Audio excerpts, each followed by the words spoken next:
At its most basic level, this is just flour and water mixed together for no more than 18 minutes before it's put into the oven. It's flat, it's brittle, it's eaten over the course of a week for the festival of Passover, and in a moment we'll break it for Yachatz and take the larger half to save for dessert. But what is it? Jewish tradition teaches that this is the bread that Israelites ate as they escaped from Egyptian slavery and degradation towards freedom and opportunity. We lift it and say, halach ma'anya.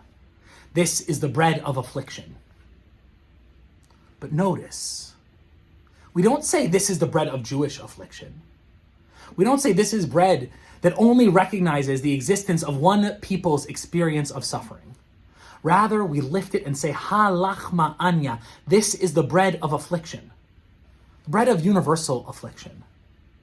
Bread that forces us to recognize the experience of suffering beyond ourselves. So what is this? This is empathy bread. This is bread that forces us to say, this moment, it's not just about me, it's about all of us.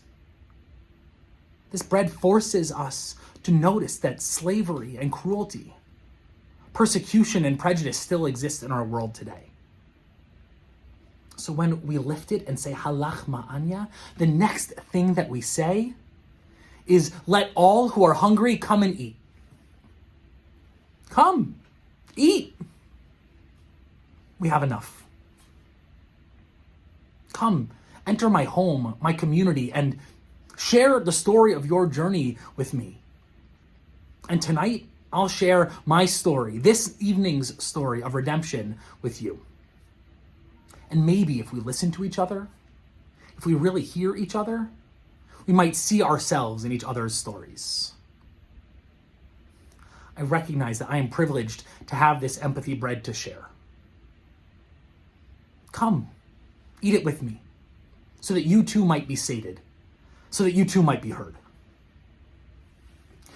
In a moment, we're going to break it. And then we'll take the larger half, the afikomen, and we'll hide it so that the young, or the young at heart, might go find it and bring it back for dessert so we can end our Seder. But we also hide it because sometimes we're more comfortable when our brokenness is hidden away. But tonight we're forced to look at our brokenness and to see that despite the stories we tell, despite the moments when we march hand in hand, brokenness still exists. But then when we come back and eat it, when the matzah, when the bread of affliction, when this empathy bread is the last taste that lingers on our tongue, we'll be forced to ask the question, how will we be different because we were here tonight? How will we raise our voices to insist on change? How will we gather the people for purpose and power and song? How will we boldly step into the unknown with the courage of our convictions in the face of cruelty and oppression?